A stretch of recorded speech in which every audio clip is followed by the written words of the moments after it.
Hello everybody, salut à tous. Aujourd'hui, je veux changer cette pièce. Today I'm gonna change this part on my Citroen C6 from 2008. Come on, let's see how it's done. So first thing to do is to get rid of this cap because it can be in the way. And then we're gonna disconnect this inlet. There is a clip underneath here that can be loosened with some kind of fork tool. Be careful because those things pretty often just break off. And then it should be like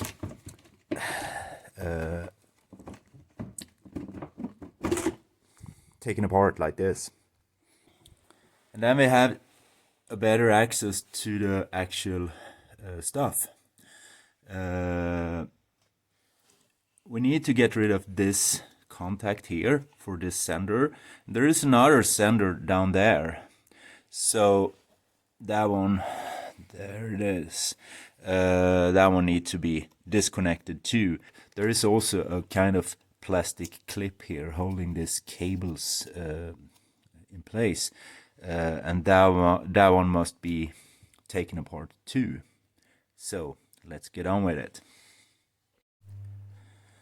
Once this plug is removed, we're gonna wanna have this M6 bolt removed in order to be able to swivel this one aside to be able to reach that hex bolt underneath. And we need to loosen that little thing underneath there for the second lower sender. And then we have to remove this little plastic clip that is located on that little hole there. And we're going to remove the hose clamp for this hose coming from the turbos, or no, it's coming from the intercooler. And on this car there is an 8mm bolt there, and I want to use these ones. This tool is pretty handy. We have this function here for the ring, and you can also like put it in any direction you want. So in this case, I wanna use that one just to remove and open up the hose clamp. And here comes the last of the 3 hex bolts that is holding the whole show in place. When it is taken apart and hanging loose, it's much easier to open this little clip there and disconnect the main contact. And once we have the whole thing loose on the bench, we can remove this sender. And there's the sender on the new unit. Before putting the new unit back in place, we need to install the bolts, the 2 rear bolts, because the mountings are open on the inlet manifold, so you literally hang this in place. There is the right one in place, and way down there, maybe we can see it, I don't know, that it's pretty, yeah, see it down there. So you hang it in place, and then we put this third one in place. The rest is pretty much straightforward, just putting things back in the reversed order. Then we need to connect the Lexia tool. This is an old system, and it isn't that fast, so in the meantime we can have a look at some nice art on the walls of my garage. Here we have a nice painting from the Saab Museum in Trollhättan, showing everything from the nice prototype from, I think it was from 1947, and all the other models up to the 99 model that isn't here, of course, because this is the real deal, the old ancient Saab. Here we have a nice cartoon painting. It is Dutch. I think this in the strip, it's probably Citroën in the cartoons or something. Well, it's pretty stylish. And this is this famous Citroën DS Evolution painting. Yeah. One of my favorites here is, of course, the wagon. It's so ugly and beautiful at the same time. Unbelievable.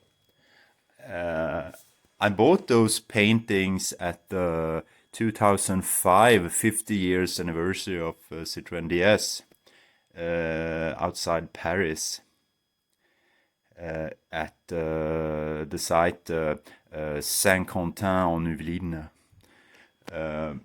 It is funny because this particular car here is a 71 ID20 Breck, exactly the car that I have. So, well, nice. The favorite here is, of course, the GS and the SM. This is what has caused the problem. And it says EGR, and that was fooling me because I was beginning with changing the EGR valve. That wasn't faulty, but well, now it's changed. So this EGR, spjäll in Swedish, that's like butterfly. Or I suppose you should say soup up in French.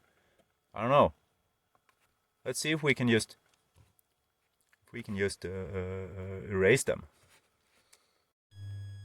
You might hear the whistling sound.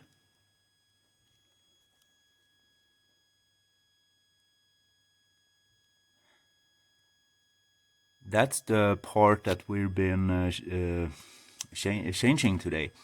The old part was totally silent, and the car had a distinctive judder when you cut off the engine. That is also a typical source for this error in this component. But now it sounds like it should, and it should be whistling like this for, I don't know, a minute or so, and then it should shut off with a distinctive ticking sound. But we don't know anything yet, because we need to do a test drive. So, come on, let's have a test drive.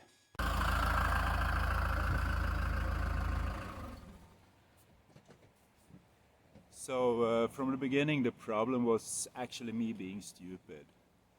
The Lexia tool said EGR butterfly, but I was reading EGR valve, so I changed the EGR valve. And when taking it apart, I was expecting a lot of black stuff in there, basically. And it was pretty clean. And I don't think it's been changed since the car was new. When I bought the car, it had like just around 100,000 kilometers on the meter, and now it's 262,483. 85. So I was expecting the EGR to be full of dirt, full of black mess. So when seeing that, I assumed that there was something wrong with it. So I changed it to a new part. Tried to erase the error codes, and they didn't disappear. And I was thinking about, what the heck is this? And then I started to do my research. And it turned out that there is this butterfly switch. Actually, basically, it's the throttle valve. And I had all those different symptoms